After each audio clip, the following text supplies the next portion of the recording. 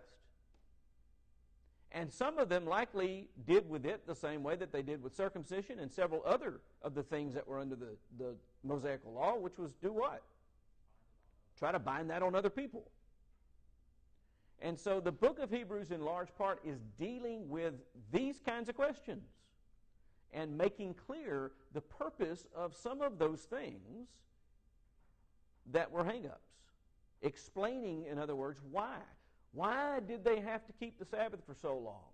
What should we expect from the Sabbath? What are we supposed to learn when we read about the Sabbath in the Old Testament as Christians? Yes, ma'am.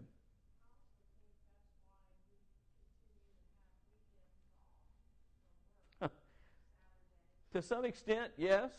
It's why, again, the shift where people started calling Sunday the Christian Sabbath, that's what gave rise to the blue laws that used to restrict business from operating on Sunday and all sorts of other things like that. It's just hard to let go of after long-standing tradition. And it shifted and was brought. So the book of Hebrews is addressing many of those kinds of problems. And the issues where Jewish Christians had not completely understood the shift to the new law and what that meant. And so he began talking about the supremacy of Christ, and then said, don't neglect the salvation which is brought through Christ. And he is now introducing in chapter 3 the idea that Jesus is greater than Moses. Because for all of those years, who was person number one for the Jew? Moses. And in fact, Moses had prophesied that God was going to raise up another like unto him. Moses was an extremely important individual in the story. But what the Hebrew writer is doing here is showing that Jesus is superior to Moses, which then would lead to the conclusion about what? If Jesus is superior to Moses, and Moses was the lawgiver of the Old Covenant, what does that tell us about Jesus' law in the New Covenant? It's superior to Moses' law. And so that's really what's going on here. Moses was faithful in all God's house as a servant to testify the things that were to be spoken later, verse 5. But Christ is faithful over God's house as a son. And we are his house, if indeed we hold fast our confidence and our boasting in our hope. And so we want to go down and we want to focus starting on verse 12. Take care, brothers, lest there be in any of you an evil, unbelieving heart leading you to fall away from the living God. Be careful so that you don't come to the point that you don't put the significance upon Christ and the significance upon his work and the significance upon his law that you ought to, and that causes you to fall away. Exhort one another every day, as long as it's called today, that none of you may be hardened by the deceitfulness of sin, for we have come to share in Christ, if indeed we hold our original confidence firm to the end. As it is said, today, if you hear his voice, do not harden your heart as in the rebellion. For who were those who heard and yet rebelled? Was it not all those who left Egypt led by Moses? Now this goes all the way back to the Exodus, right? We've already studied that in this class. And in the book of Numbers, when we did the class covering the book of Numbers, we talked in great detail about that first generation who wandered around the wilderness for their entire lives and died apart from the promise because of their unbelief. So he's bringing that up and reminding them. Verse 17, with whom he was provoked for 40 years. Was it not with those who sinned, whose bodies fell in the wilderness? And to whom did he swear that they would not enter his rest, but to those who were disobedient? So we see that they were unable to enter because of unbelief. Therefore, while the promise of entering his rest, now there's an important word right there, his rest. Because what was the day of Sabbath made holy and turned into? A day of rest.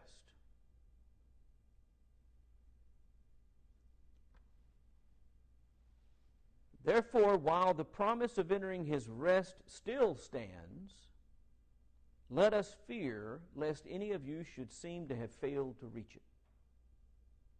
For good news came to us just as to them, but the message they had heard did not benefit them because they were not united by faith with those who listened. Now that's a reference back to that generation that was lost in the wilderness because of their unbelief. They heard the message, but it wasn't joined by faith, and so they didn't do what? They didn't do what God said. Don't let that be us. We need to listen. For we, verse 3, who have believed enter that rest, as he has said, as I swore in my wrath, they shall not enter my rest. Although his works were finished from the foundation of the world. That last phrase in verse 3 introduces to this context the idea of what? The introduction of the Sabbath rest at creation. Although his works were finished from the foundation of the world. 6 days he completed his creation. On the seventh day he rested. Therefore he made that day holy. And he told his people, make that day holy, keep it holy, don't work on that day. He's teaching is what he's doing. He's teaching through this commandment about something that he has in store and about something that they can enter into, a true rest where their labors are done, their work is finished, and they get to rest. So listen to what he says as he goes on. For he has somewhere spoken of the seventh day in this way, and God rested on the seventh day from all of his works. We just read that, right? We read it in Genesis 2. We read it again in Exodus 20 when he instituted the Sabbath rest for the Israelites.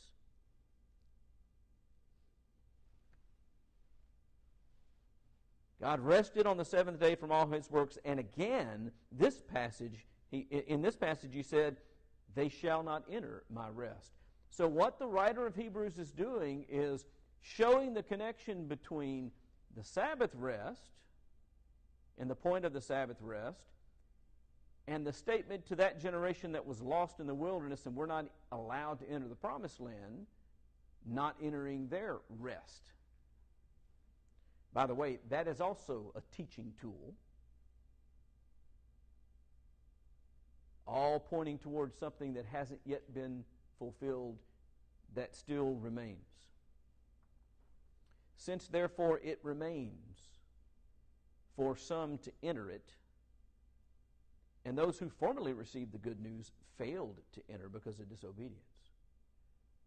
By the way, I want to suggest something to you really interesting that's probably going to be something that you haven't heard a whole lot. The fact that it calls the message that was brought to the Israelites the good news means that it just called the law of Moses what? The gospel. It was their gospel. It was their good news.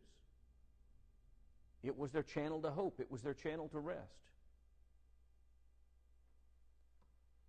Those who formerly received the good news failed to enter because of the disobedience. Again, he appoints a certain day today, saying through David so long afterward, in the words already quoted, today, if you hear his voice, do not harden your hearts.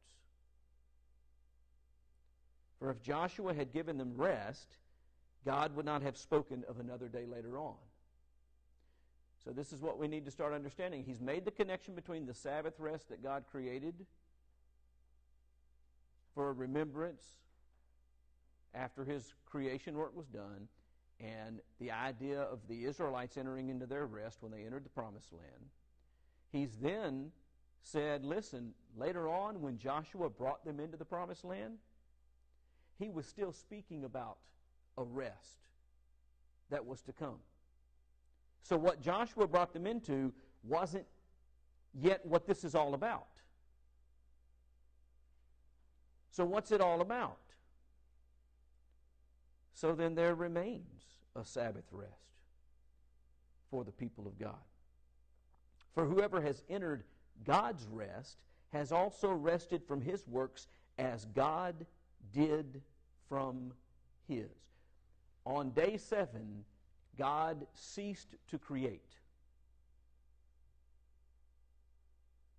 And what this passage is saying is that when we enter the actual Sabbath rest that God had in mind, we will be finished with our labor. It will be a time for our works to stop. Well, when is that Sabbath rest that remains for the people of God? When does our labor end? It ends when we receive our reward and we enter into the eternal promised land. When we go into heaven itself, when we dwell with God, our work is over. Our labor is over. While we are alive, we are not at rest. We enter our rest on the other side of that veil. And so he put in place all of those years ago this idea of a day of rest to analog and help us understand a little bit about what it means to pass out of life into our reward and blessing from God. I don't know exactly what heaven's going to be, but I know it's not going to be the work and the labor that life is. Because this stuff ceases and we enter into our rest. Does that mean we won't be doing anything? No, it means we won't be doing this. Did God quit doing things when he quit creating? No, the Bible's full of the works of God. He just stopped creating. And so the test that life is, the struggle that life is, and when we studied the book of Numbers, we talked about how it analogs well our life, the story of the Israelites. And had they followed God and done what he said, they would have crossed over the Jordan River and entered into their rest. But instead of doing that, they rebelled, and because of their unbelief, they didn't trust God when God said, the land's yours, don't worry about it, I've already given it to you. They were afraid to do what he told them to do, so they ceased to follow God. Then they wandered aimlessly for 40 years in the wilderness and died, not ever seeing their rest, not ever being delivered from that journey, not ever receiving the promised land, not ever inheriting the promised nation. It was Joshua's generation that began that process. And so we are supposed to understand from this, and the purpose of this, that for all of those years,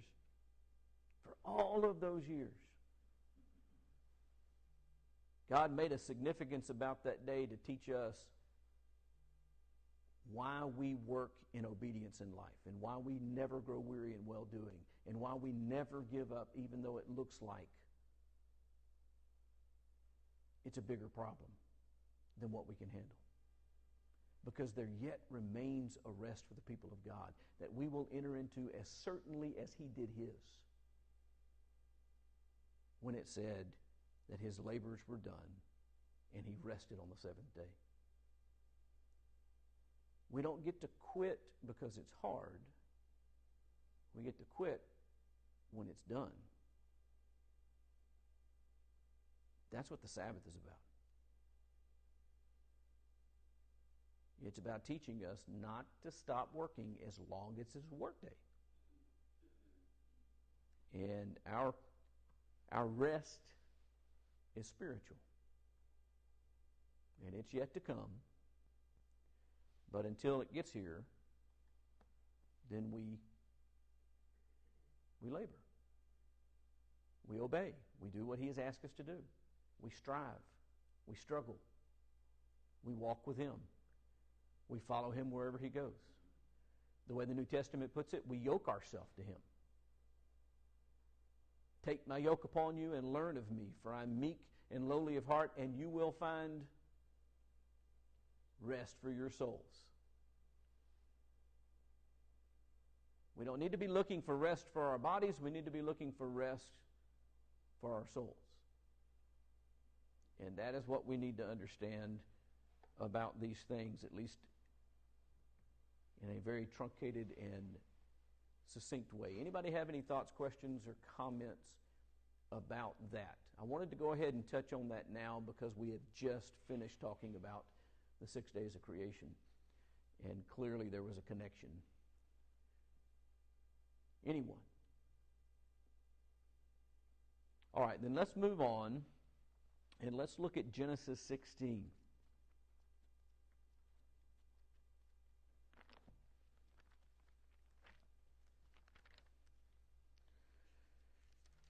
Genesis 16 tells an interesting story.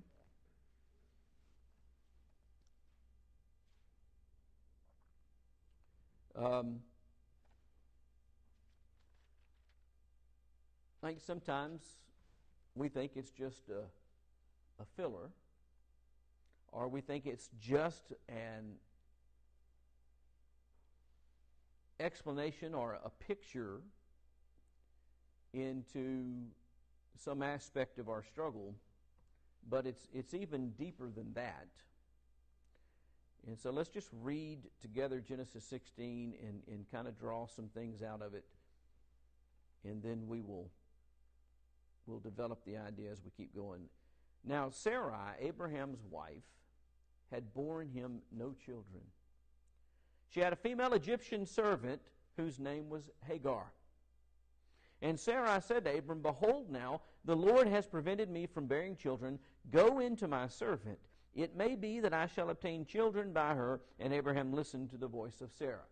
Now, I want you to understand that I believe that the reason why it says Abraham listened to the voice of Sarah is to draw a contrast. In other words, Abraham listened to Sarah instead of listening to God. God had promised a child, right? Did God know who he was married to? Did God know what he was talking about? So Abraham and Sarah are married, and he tells him, "You're going to have a child." We've gone a long time. The child hasn't come. Sarah is now creating an alternate way to bring the child into the world. She decides she's not going to do it. So take my servant and have a child with her, and we'll get the child that was promised. Only that wasn't God's plan. That came from her. And Abraham listened to her instead of trusting God. So after Abraham had lived 10 years in the land of Canaan, Sarai, Abraham's wife, took Hagar the Egyptian, her servant, gave her to Abraham, her husband, as a wife. So this is 10 years after they had gone out into Canaan. And he went into Hagar, and she conceived. And when she saw that she had conceived, she looked with contempt on her mistress. And Sarai said to Abraham, "May the wrong done to me be on you." We're not even going to get into the debate about whether or not she shifted blame. But let me just say, this idea came from her. She can't really blame Abraham, because all he did was what? Listen to her. Anyway, that's what she wants to do. This is all your fault. But that's pretty common to human nature, right? "May the wrong done to me be on you. I gave my servant to your embrace, and when she saw that she had conceived, she looked on me with contempt. May the Lord judge between you and me. But Abraham said to Sarah, Behold, your servant's in your power. Do to her as you please. Sarah dealt harshly with her. She fled from her. The angel of the Lord found her by a spring of water in the wilderness, and a spring on the way to Shur. And he said, Hagar, servant of Sarai, where have you come from, and where are you going? She said, I'm fleeing from my mistress Sarah. The angel of the Lord said to her, Return to your mistress and submit to her. The angel of the Lord also said to her, I will surely multiply your offspring so that they cannot be numbered for multitude. Now, a couple of quick things here. It doesn't directly affect our story, but I do find it interesting. The Lord did not ask her to do something that was going to be easy. She was running away from Sarai for a reason. What was that reason? She was treating her harshly. In other words, she was mistreating her. She was abusing her. She was abusing her authority over her. To draw this in connection between the Wednesday night class and this, she was not doing unto others as you would have them do unto you. She was not using her authority over Hagar for Hagar's benefit. She is now using her authority over Hagar to exact her perceived revenge, which really wasn't revenge at all. Wasn't Hagar's fault, wasn't Abraham's fault. But he still said, you go back and submit to your mistress. Is that a hard thing to ask somebody to do? To go back into a situation where you know you're going to be mistreated and to continue to show respect to the one who's mistreating you? Yeah, it's kind of real similar to the command that we get from Christ that says what? Love your enemies and do good to those who hurt you. And so there's something to consider there. Then there's a promise. I'm going to greatly multiply your offspring. Now, that to some degree makes a promise about what? God's protection over the child. Don't worry about it. Nothing's going to happen to your son. He's going to have offspring, and they're going to have offspring, and there's going to be a multitude that arises from your offspring. The angel of the Lord said to her, Behold, you're pregnant, shall bear a son. You shall call his name Ishmael, because the Lord has listened to your affliction. He shall be a wild donkey of a man, his hand against everyone, and everyone's hand against him, and he shall dwell over against all his kinsmen. And so she finds out something about her future child, and that is he's going to be difficult. He's not going to get along with anybody. Nobody's going to like him. He's not going to like anybody. He's going to be a wild donkey of a man. Cantankerous, stubborn, and not easy to get along with. So she called the name of the Lord who spoke to her, You are a God of seeing. For she said, Truly here I have seen him who looks after me. Do you notice her understanding that God is looking after her? Even though she was sent back to Sarah, even though she was told to submit to her, she realized that this was still God's protection and safekeeping. Therefore, the well was called Berlah Rio. It lies between Kadesh and Bered. And Hagar bore Abram a son, and Abram called the name of his son, who Hagar bore, Ishmael.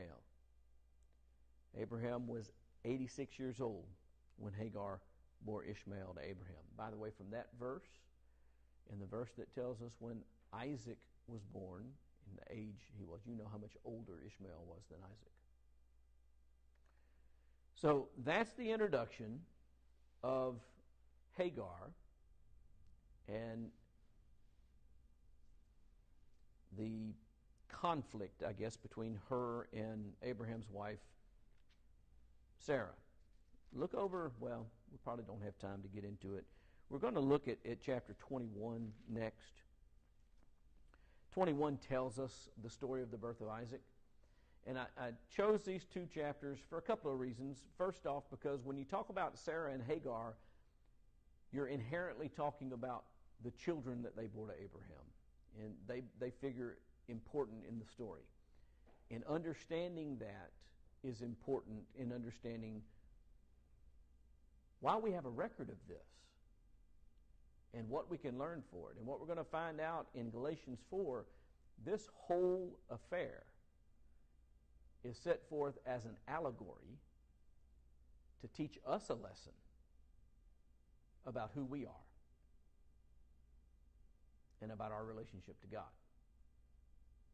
So the reason why we have the record of Sarah and of Hagar and of Isaac and of Ishmael being born to them and all the circumstances around it is because God is teaching us something about ourselves in our relationship to Him. He didn't have to tell us anything about Hagar and Ishmael. Does Hagar and Ishmael have anything to do with the story of bringing the Christ into the world? Isaac has something to do with that story. And so he could have skipped over this whole thing, gone straight to Isaac, then talked about Jacob, then went on down the line, brought us to Jesus. But we find out about this character so that we understand something about the two places that we can have. And the difference between being